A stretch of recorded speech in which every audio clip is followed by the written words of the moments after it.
Moon maidens and flow fellows, double check the color of your trousers, prepare for a visit from your favorite aunt, and Nick, I'm not annoyed at you. It's just that, well, it's I understand. It's time to talk Tull to me. It is. Try not to be ashamed of it. No, it's natural. It's natural. Yeah, that's what I keep telling myself.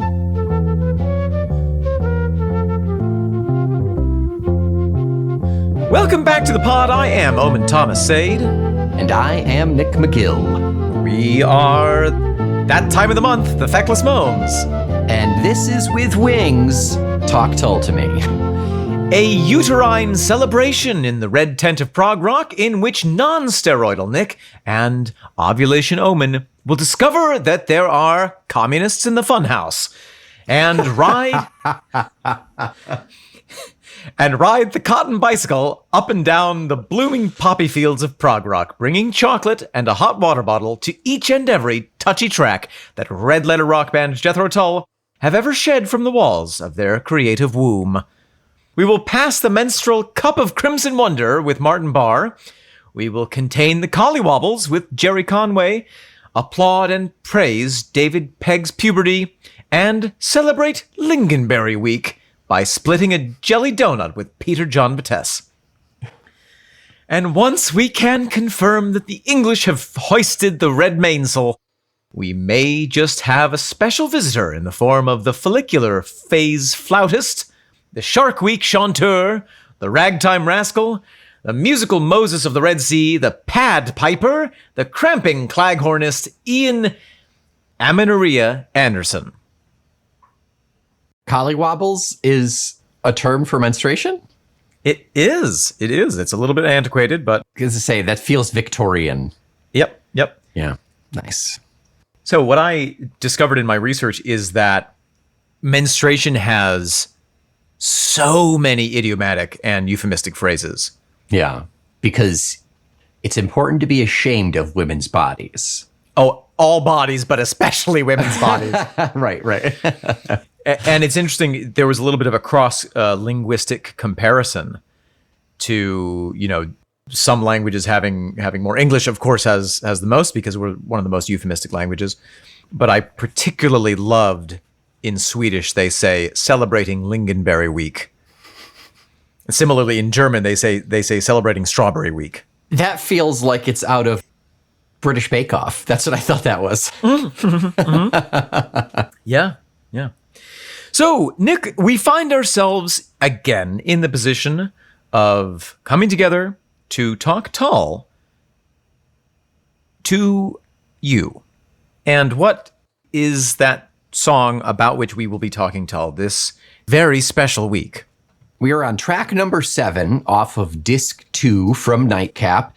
This takes us back to what we were discussing earlier. We are listening to a track recorded in 1981 from Maison Rouge Studios, Fulham, London. Our personnel are Ian, obviously, Martin Barr, Dave Pegg, and Jerry Conway on drums, of course. And the track is called The Curse. The Curse. Let's put that curse in our earballs and listen. Let's stuff our ears with cotton.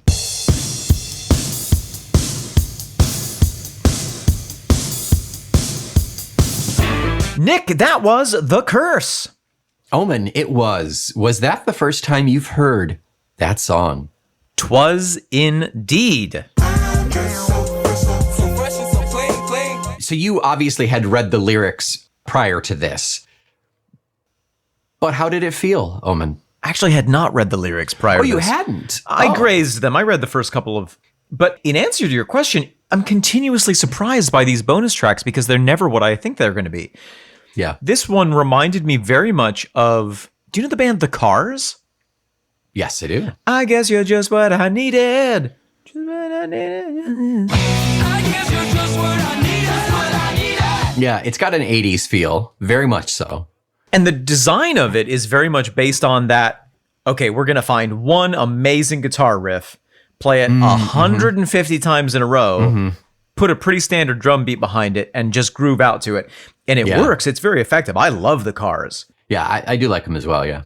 The formulaic approach to, it being that riff based. The opening drum in this actually reminds me of the opening drum of Aha's Take On Me. Uh-huh. It's a little less electronic sounding here, but it's still got that same, we're going to open with just a drum line. Just a drum line. Let's do it.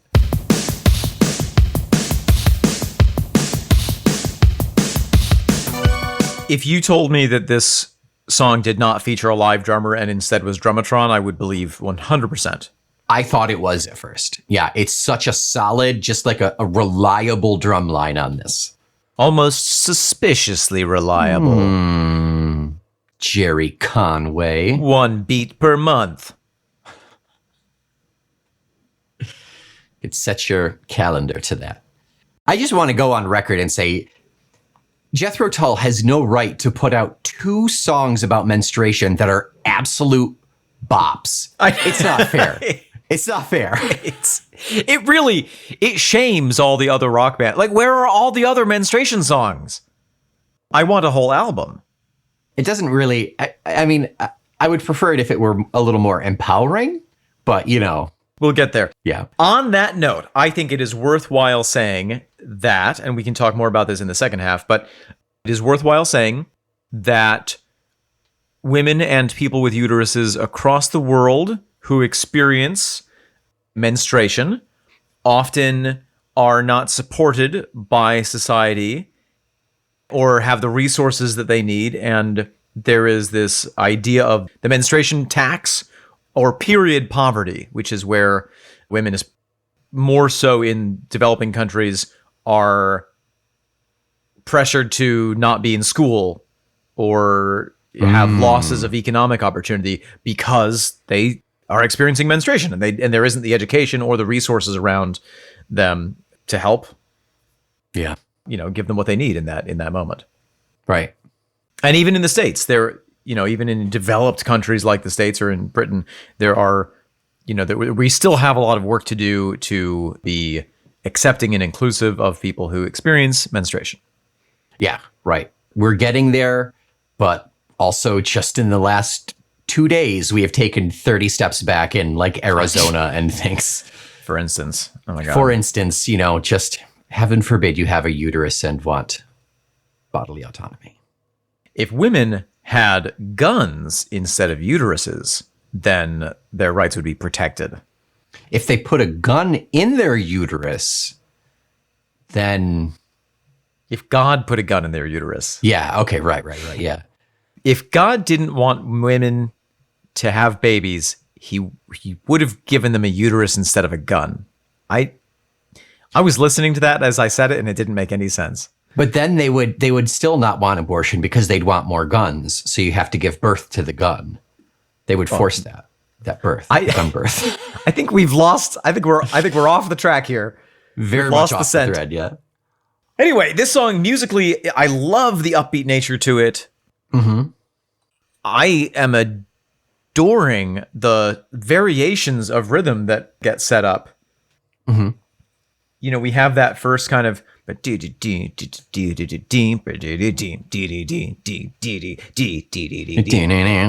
Yeah. and then we at around 36 seconds we have that slight change where it goes not really to the chorus but kind of that B section.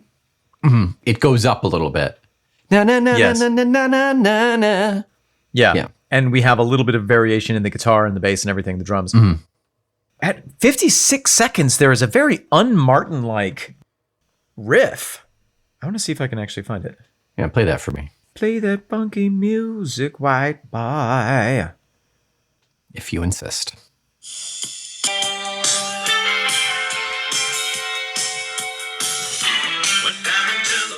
Beady beady.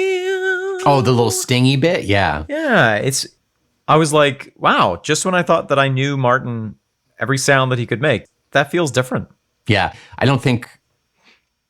I feel like we've heard something probably like adjacent to it, but nothing, but that's certainly not a signature Martin sound. Yeah. The keyboard in here is fun and funky. Gotta be Ian. No one else is attributed to this. I was just going to say that. I suspect it's the Fairlight. Yeah. Yeah, he did a little plunk and a little programming and got just enough out.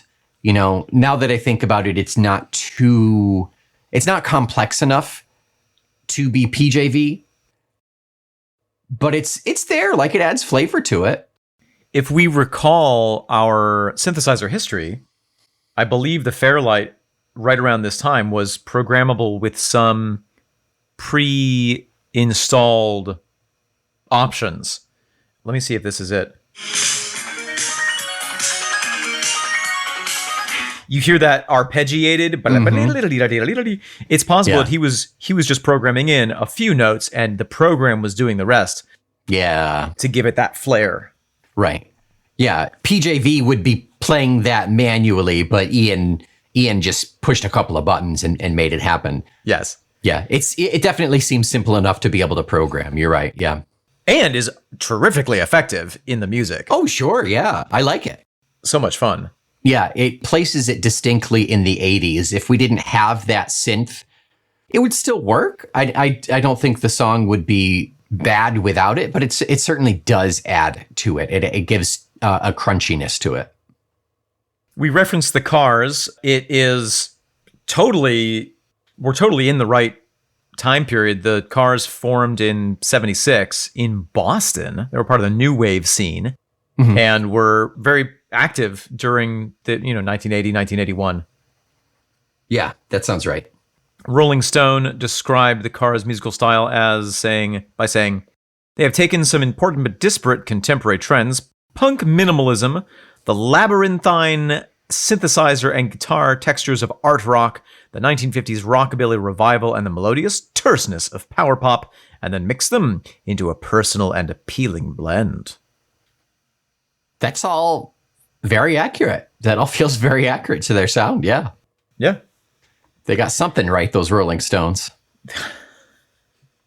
Roll a little further on and going to roll off why don't you take a long roll off a short pier? Only when it comes to Jethro Tull. Yeah. Quick, very abrupt ending on this one. Kind of just a quick boom. Yes. Just a button and we're done. We're moving on. We have a wonderful rhythmic gesture that repeats usually toward the end of a line where the band will go bum bum bum bum bum bum bum bum. One, Yeah, two, three, punctuates. 4. 1, 2, 3, 4. Yeah. It's so much fun. Please, I wanna help me. I feel there's a curse on me. Whoa. It's in conjunction with Ian's singing, and it really hammers home that feeling of that line. Helps to underline the idea of the curse. At about 1:53, we embark on a little bit of a minor shift. Martin switches up the standard riff that he's been doing and brings it into a more minor modality.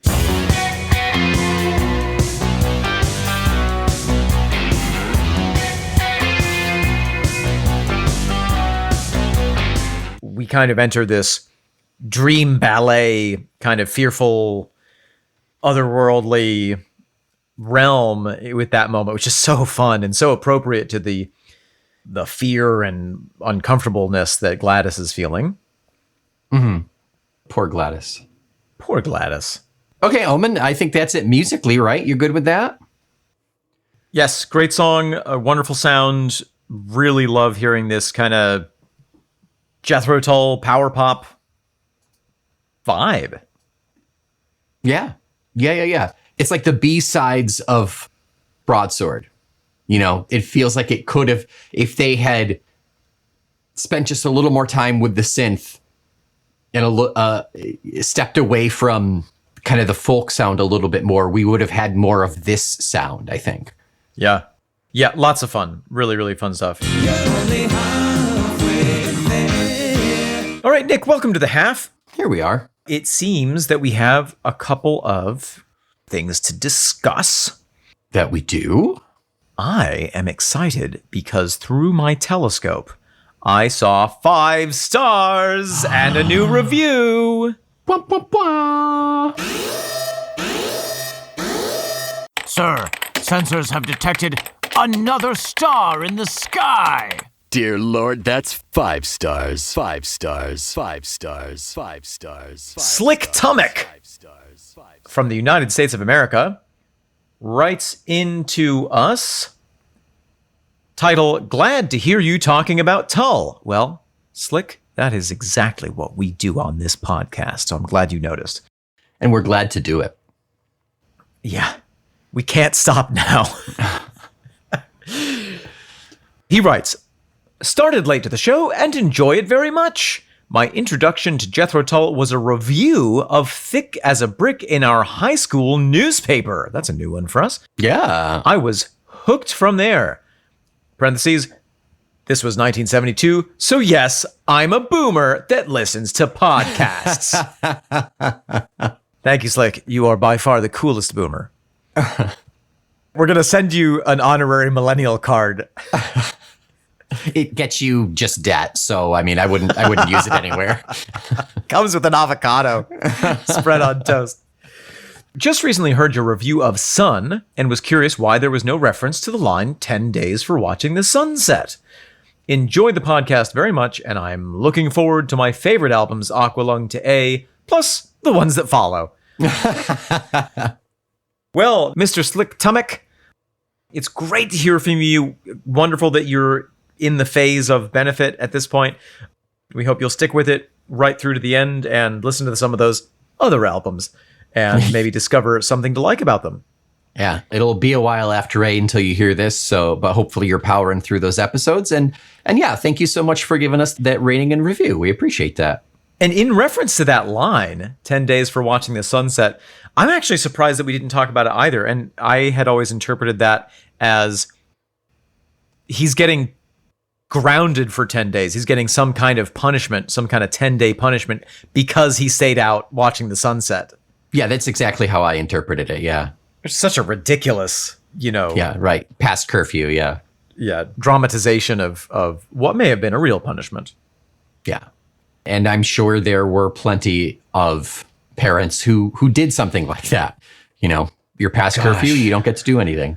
Yeah. Oh my gosh, I think you and I kind of got lucky. We were raised when parenting styles were starting to get a little less harsh, but before the advent of social media. Yes. Also, my dad was always tired, so that helps. That helps. Yeah. Nick, have you got something for us? I do, in fact. I have an email titled "My Solstice Bells Moment."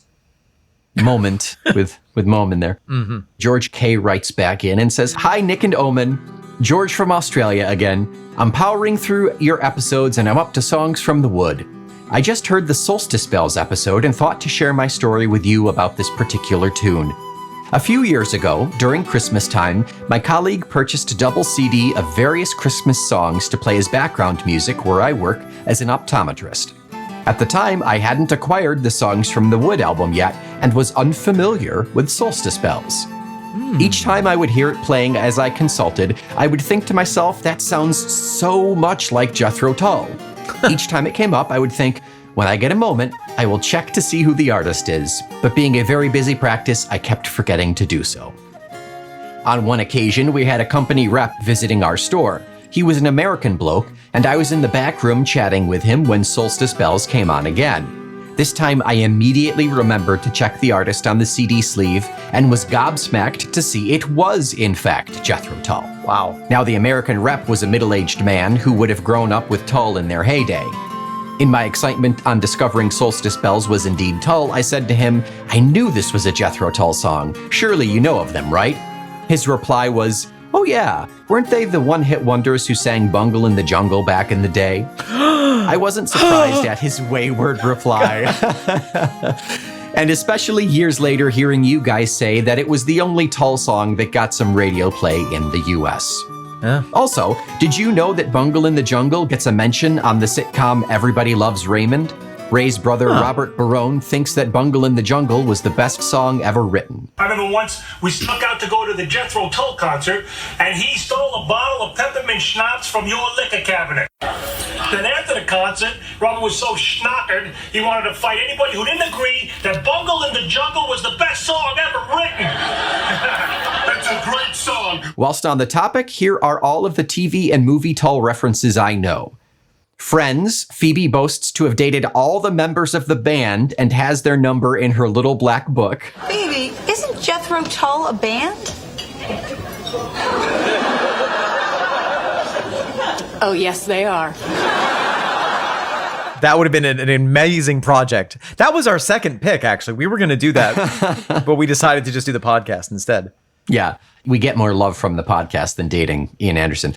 The Simpsons, a student plays and recites some of Thick as a Brick, then immediately after, the closing credits feature a bit of the original song. You hurry it up, please. You're cutting into the award for best flautist. Well, whatever the answer is, I'm glad I'm a girl, and I'm glad I'm good at math. Now enjoy your stupid flautist. And the sandcastle virtues are all swept away in the tidal destruction, the moral malay. Oh!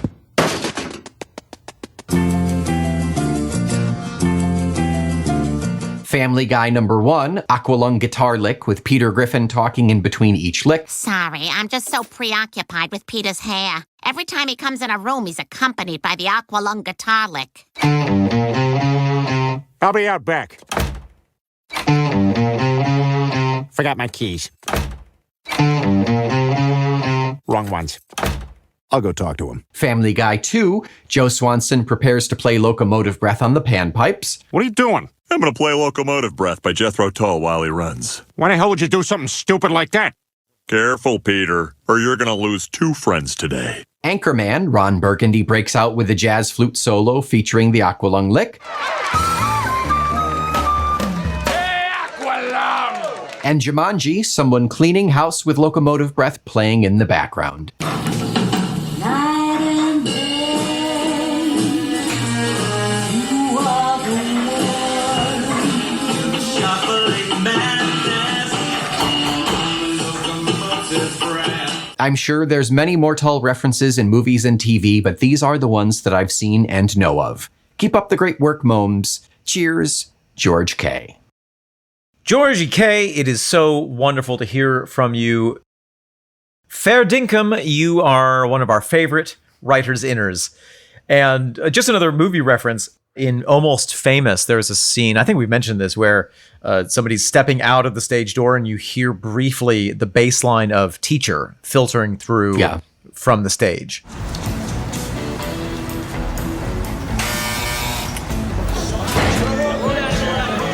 Hi, I'm William Miller, and I'm here from Cream Magazine to interview Black Sabbath. Not on the list. And Boogie Nights has the bongos from Fat Man. Oh, yes, yes, yes. It's coming down the parade!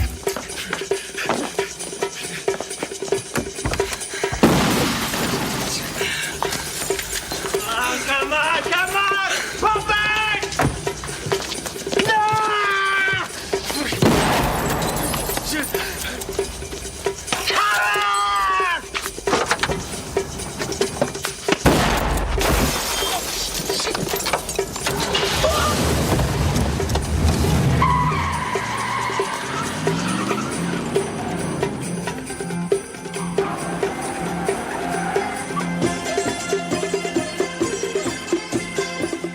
And we're getting quite the little collection of references. I remember Thick as a Brick on a commercial from like the early 2000s as well. It was like a car commercial or something. Wow. Yep.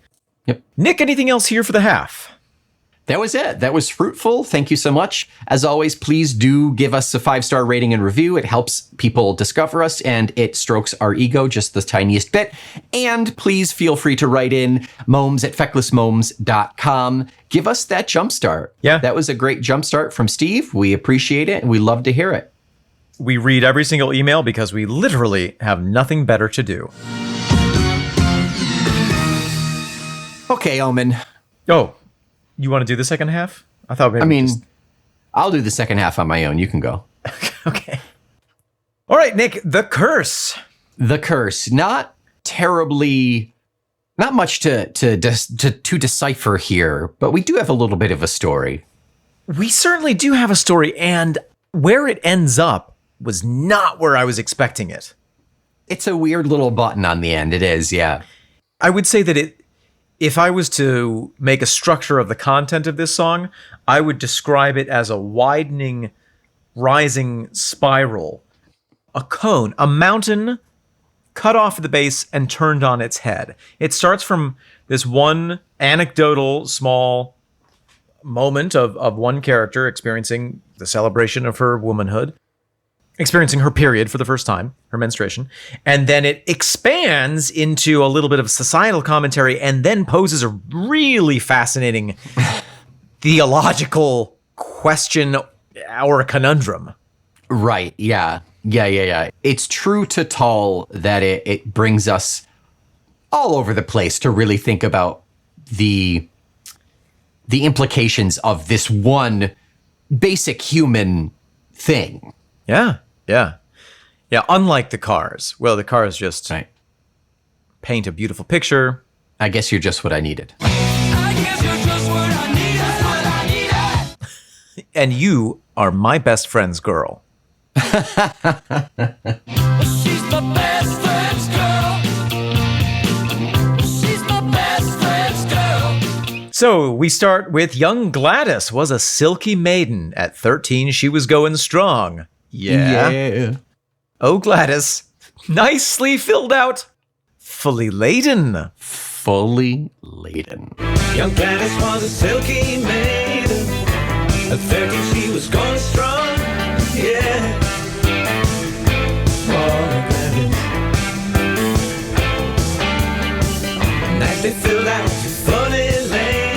I imagine that is a reference to her newly developed breasts. Yes. Her body has filled out in places that make men tingly. Allegedly, because she's only 13. Yeah, allegedly. She's only 13. Theoretically. But down below, there was something wrong. Yeah. Oh, Gladys. But down below, there's something wrong. Yeah. Oh, Gladys. So even here, we're getting into the land of euphemism. Right. And it's immediately something is wrong. Right. There's a negative connotation to it. There's a negative connotation immediately right off the bat. Yeah. Great tits, but she's bleeding from between her legs. Pretty much, yeah. We'll get into it in the next line. Nobody told her about those secrets that ladies have to hide. Nobody told her about those secrets that ladies have to hide. Oh my God. Mm-hmm. Right away, the societal perspective. And this is something, we're talking about period poverty. There are still societies in which women are literally shunned during their menses. Yeah. Not allowed to enter a house. There's all these traditions and what's the word I'm looking for? Where you believe something irrationally. Taboos. Yeah, perfect. Superstitions about women being unclean and sending them out to live outside of the house during the time of their menses. Food preparation rules. Yeah, which is just insane. I mean, now that we know the reality, the biological reality behind menstruation, it's just absurd. Yeah. But there are still places in the world where that kind of stuff happens. Unfortunately so, yeah. So we have a reference to that in that those secrets that ladies have to hide. Mm-hmm. Yeah, and remember, this was written in the 80s. Ian was born in the 40s. And he's making commentary on society's view of it. Sure, right. He's not himself saying periods are wrong and bad. He's saying that society is saying that, in my interpretation. Yeah, right. Yeah. Mum had no words to describe those things that happen inside. Mom had no words to describe the things that happen inside. So that is an experience that I've actually heard over and over again. If you listen to interviews about, I remember hearing an interview with a woman who I think had started some sort of a period justice, a menstruation support network or charity. Mm-hmm. And she described having her first period, not knowing what it was and thinking, oh my God, I'm dying. Yeah. And really being frightened and terrified of it. Yeah. Because society has built such a taboo around it, particularly for earlier generations, parents don't talk about it. It is not something that you talk about. Sex, menstruation, anything to deal with the genitals is off limits. Good luck. Find it out on your own.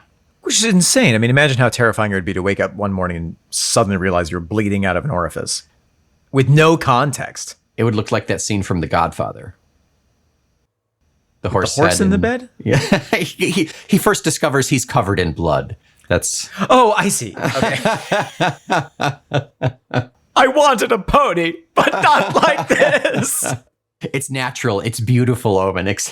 Embrace it. And to be fair, I've also heard some really wonderful stories from the other side of things where one of my friends was saying that when she was about 13, her mother and her aunt and her grandmother all took a hiking trip with her and went up to the top of this beautiful mountain and were like, we're going to celebrate being women and here's what you need to know, and framed it as this really positive, affirming thing.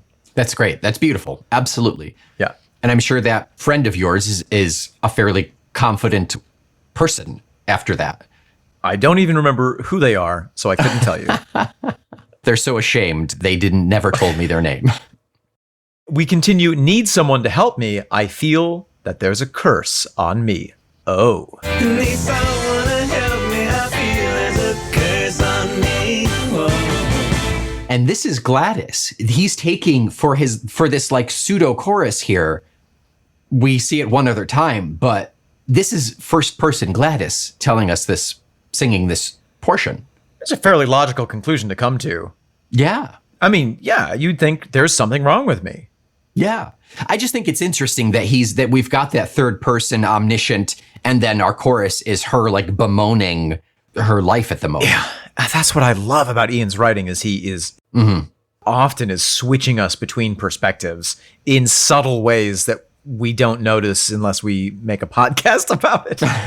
And however, if this were Salamander's Ragtime, that would be the singer saying there's a curse on me because she has her period. Sure. Oh, yeah. Yeah. That's a really interesting point. So there's a little twist here. There's a little more empowerment on this side of things.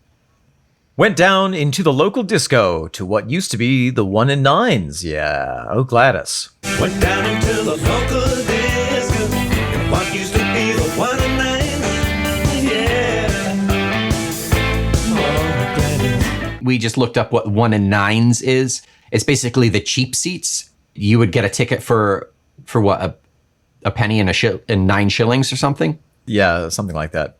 Yeah. Something with the old British currency system. Right. So it sounds like it may have been a converted theater? That's what it sounds like to me, yeah. Maybe a cinema? Mm-hmm. It's possible. To me, this makes me think we could look at the story as this is Gladys's first menstruation. Mm-hmm. And this is everything that happened during that one period of time. Mm-hmm. That would be the platonic theatrical view that everything should take place within within a single day. Right. It could also be, and I don't know that there's a lot to support this, but it could also be that this is a couple of years later.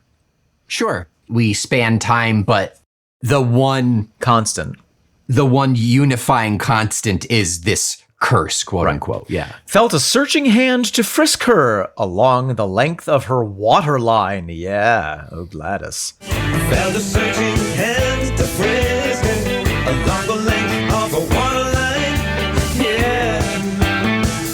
Oh, Gladys. The waterline on a boat is where the water typically sits on the boat, and you can see it. It's a distinct line. So I think that is a way of referring to either her waist or, wherever her pants or skirt falls. Gotcha. Okay. Yeah. Below the belt, below the waist, something. That makes sense. Yeah. She's in the club, she's in the discotheque, and somebody's feeling her up. What does she do? Well, you see, now Gladys knew she was in no condition, in no mood to play. Now Gladys knew she was in no condition, in no mood to play. Which is interesting. From the singer's perspective, it almost seems like That would have been a totally acceptable thing, being felt up by some stranger on a normal day, but today she had the curse upon her. She was menstruating. Yeah. Up cracked her knee in his soft spot. Nothing got in her way. Want no one to touch me. I feel there's a curse on me, oh. I cracked a knee in a soft spot, nothing got in her way. I want no one to touch me. I feel there's a curse on me. Oh. It's very interesting. This is very much a male perspective on the female experience, or a male interpretation of a female experience. Yeah, right. On a normal day, I would be happy to be felt up in the club by some stranger and then have sex with him. If I weren't feeling so crummy from this awful period, this would have been great. Then I wouldn't have need you in the balls. Yeah. But that's, I mean, there is something to be said about her defending herself there, you know? It could very well have been that she put up with it. I feel that she does have some power here, that That's true. She's not putting up with shit here. I mean, she's only empowered because she doesn't feel great and she's right. On her period. Right. But I mean, it's a step in the right direction. Hey, she's a woman of action. Yeah. Directed down to the local drugstore, got fixed up. Now she's doing fine. Yeah. Oh, Gladys. Directed down to the local drugstore. Got fixed up, now she's doing fine. Yeah. Oh, Gladys. Interesting. I wonder who did the directing. I know that's really interesting. If we're going back to that all-in-one platonic here, this must be right after the club.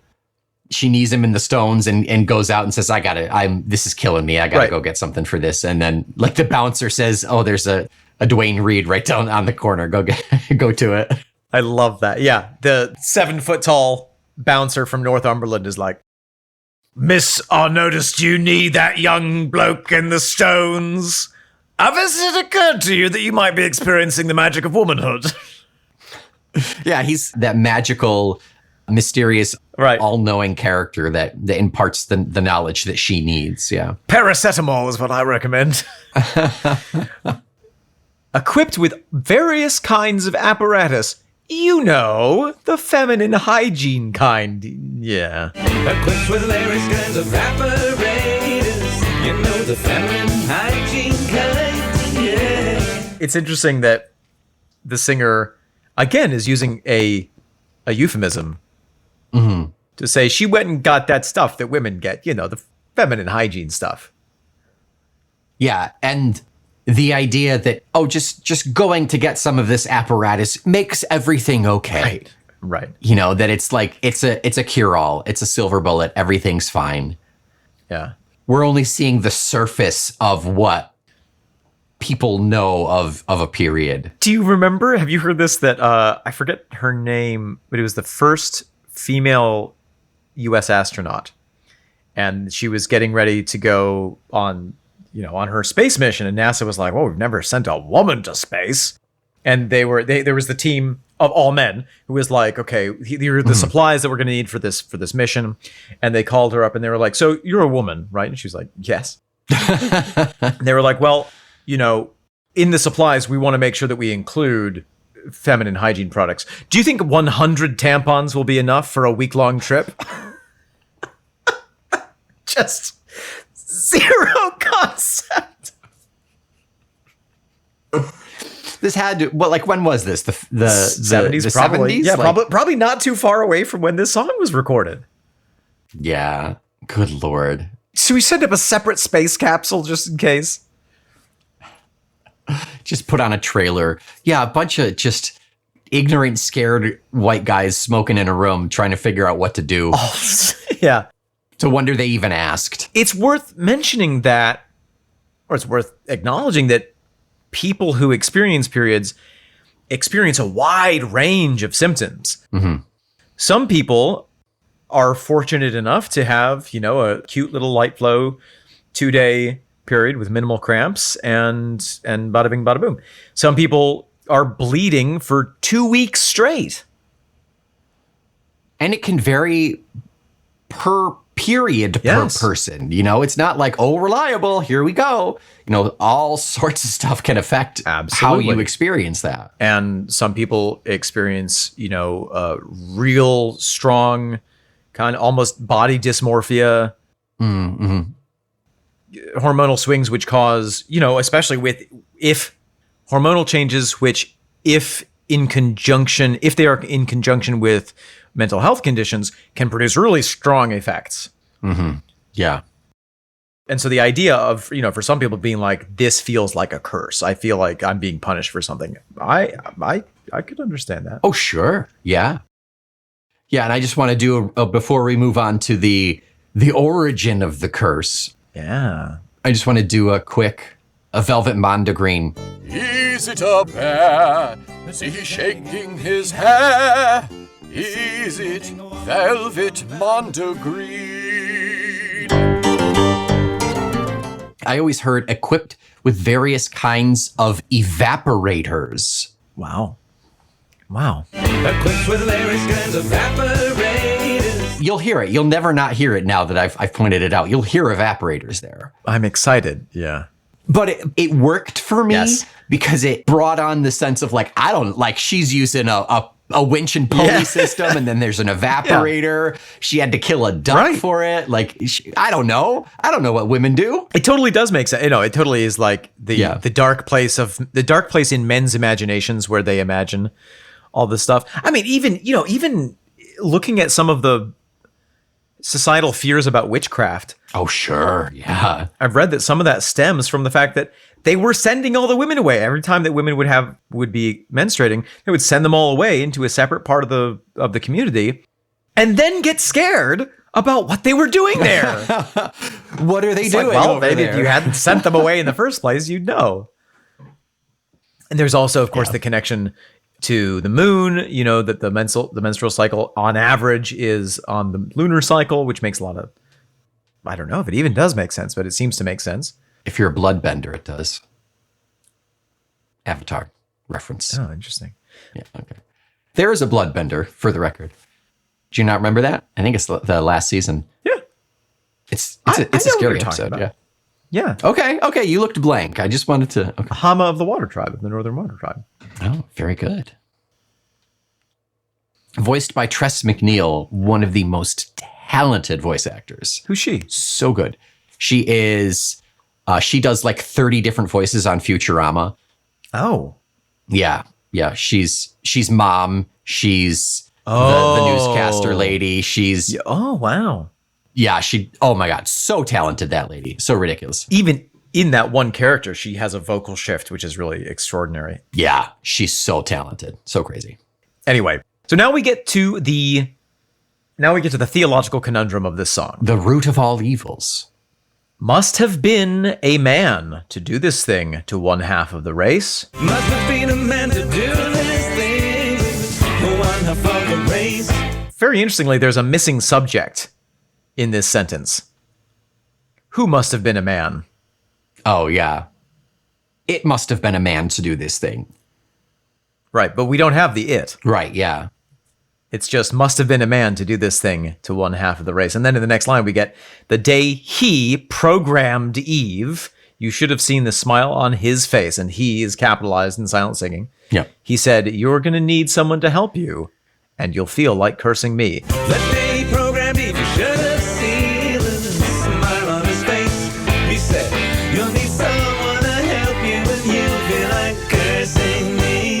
Oh. So without saying it, Ian is saying God intentionally programmed, very interesting turn of phrase. Yeah, right. The first woman to experience this monthly bout of symptoms that would cause her to A, need the help of others during that time, and feel like cursing God. Yeah. That line, I feel like Daffy Duck, like my beak has been blown back to the back of my head. In such a short couple of lines, there's so much to unpack there. And there's also that, I don't know, religious anecdote or whatever you want to call it, that menstruation is punishment for Eve having partaken of the tree of knowledge. I've heard that before, which is funny because that is not in the Bible. No, there are a lot of things. There are a lot of anecdotes and apocrypha that are not in the Bible. I think that historically has been an explanation when people who experience menses inevitably say, why the heck do I have to go through this? Mm-hmm. The response is, well, you see, Eve, sinned. And so this is the ongoing punishment. This is collective punishment for the actions of one person. Forever. Who was a woman forever. That's dumb. And framing it that way makes it such a negative thing. Whereas if if every person before their first period was taken to a mountaintop by their strong woman relatives and said, you're going to experience this beautiful thing, which is a celebration of your power as a fertile being. And biologically, menstruation enables you to bear life, to have a child. Like that is the point of menstruation, is to clean out the pipes and get ready for the next one. Right. It's all part of that process, which is incredibly complex. And it's amazing. It is amazing. Oh, it really is. It really is, yeah. Do you know the IT crowd? Yes, love it. There's that episode where the two guys become convinced that they're experiencing their periods. Because Jen is, I think. Because Jen is, and they're like, oh, we work together, we're synced up. Yeah. It's so silly. But I remember hearing that somebody had created a device which was meant to replicate the feeling of period cramps, accurately recreate the feeling of period cramps. And they hooked up, some strong macho man athlete was hooked up to it and immediately was just like, I'll do anything you want, please make it stop. Game over, yeah, absolutely. Yeah. I am so glad, Nick, that you and I, two cis men, can celebrate menstruation together. And to all of our listeners, if you have a uterus or if you know someone who does, maybe just reach out and give them some love and make them a cup of tea and bring them a warm blanket, even if they're not on their period, but especially if they are. Or listen to their needs. Just be open. Listen to their needs. Be open for it. Let's us be the generation that breaks the stigma of talking about menses, menstruations, the period, all of that. Yeah. All of the euphemisms are so much fun linguistically, but I do think that they are harmful because it takes us away from being able to talk directly about something which should be a part of everyday speech in life. Yeah. Yeah, agreed. I'm going to step down from my soapbox now. That's 3 soapboxes, I think. I need the extra boost. Oh, that's a phone book, actually. That's what that is.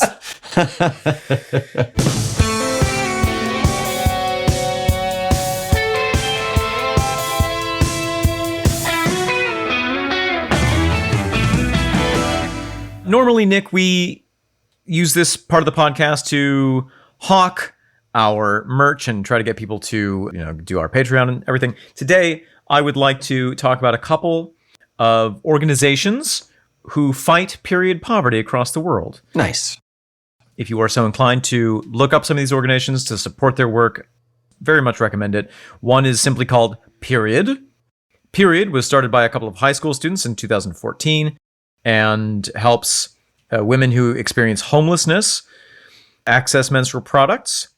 Freedom for Girls, that's freedom, the numeral 4 girls, founded in 2016, based on a project in Kenya. Dignity Period is a great example of women's empowerment and women's health coming together. This started in Ethiopia. And then Days for Girls is another organization which provides menstrual products for girls in need. So lots of great organizations out there bringing a stop to the stigma and helping support people who have uteruses and who menstruate economically to bear the burden of the period tax. Yes. The pink tax, as we call it here in the US. Until next week, that's why I've been feeling so grumpy. I'm Omen Thomas Sade. I am a silky maiden. I am Nick McGill. We are the searching hand frisking along the waterline, the feckless momes. And there's a curse upon you. It is Talk Tull to me.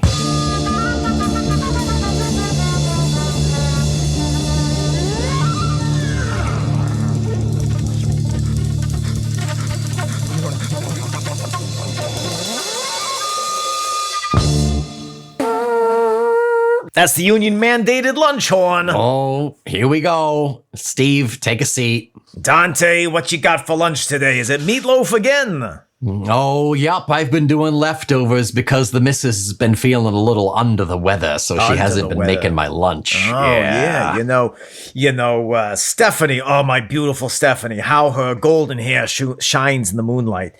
We were supposed to have a date tonight, but she had to cancel, as is due to reasons, you know what I mean? Oh, the reasons with a capital R? You've got it, Dante. You know exactly what I'm talking about. I was thinking maybe I would get a little frisky tonight, get the Twinkie Stinky, but unfortunately, due to the fact that she is, as you know, a woman with a woman's body. That's right, she is. It's gonna be Bake Off Marathon tonight for us. That's right. I know Stephanie loves Bake Off. It's really nice of you to take care of her like that. It's not my favorite program, but it brings her comfort. That's right. That's right.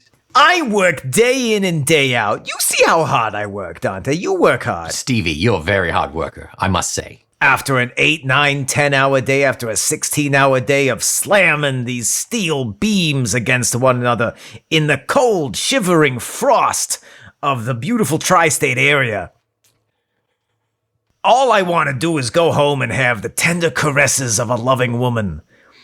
But when she is experiencing the miracle of womanhood, I will gladly throw all of that away.